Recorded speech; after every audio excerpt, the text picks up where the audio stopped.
The creation, life, and death of human beings. One of the most profound and moving narrations of the Prophet Muhammad, reported by Abdullah ibn Mas'udi, may Allah be pleased with him, describes the journey of a human being from the very beginning, even before birth, until death, and the wisdom behind each stage of life. This narration comes from the truthful messenger of Allah, who never speaks from his own desire but only conveys what Allah has revealed to him. He said that the creation and destiny of each human being are determined before they are even born. The stages of creation in the womb. The Prophet described how every human being begins their journey in the womb of their mother. This journey follows distinct stages. For the first 40 days, the human is nothing more than a nutfa, a small drop of fluid, the fertilized egg.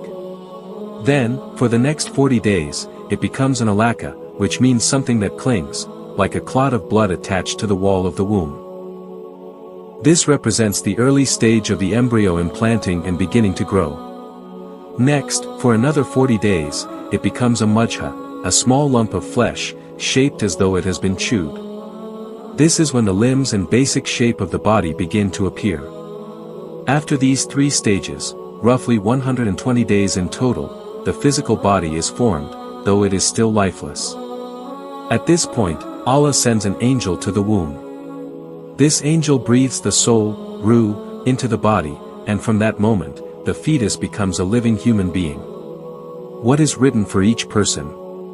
When the angel breathes the soul into the body, it is also commanded by Allah to write down 4 things for this person. 1. His actions, the kinds of deeds he will perform throughout his life.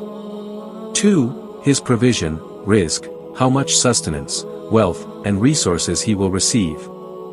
3. His lifespan, ajal, how long he will live before he dies. 4. His final outcome.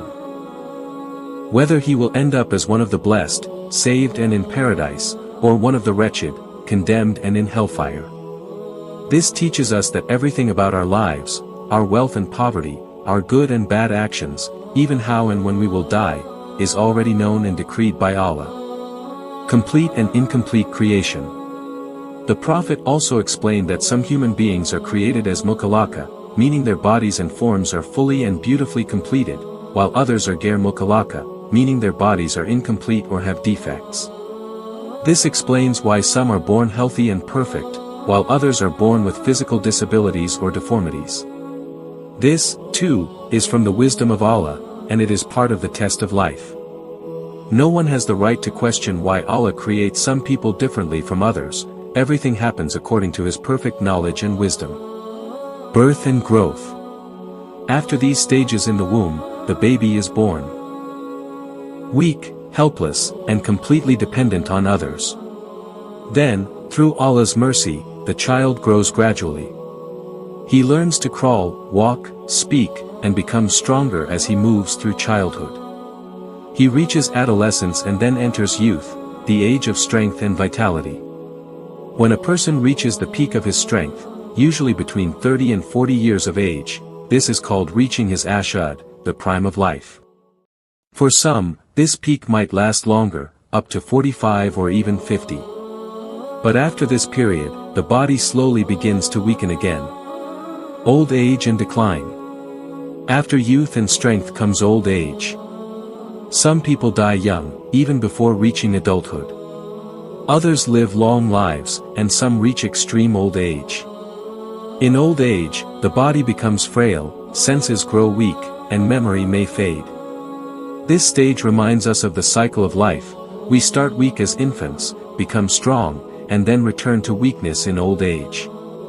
Allah mentions in the Quran, Allah created you in a state of weakness, then gave you strength after weakness, then after strength returned you to weakness and gray hair. Surah Ar-Rum, 54. This shows us that humans are always in need of Allah. No matter how strong or independent we feel in our youth, we return to weakness at the end of our lives. The purpose behind these stages. Why does Allah create us in this way? So that we recognize His power and wisdom. We were nothing, and then He created us.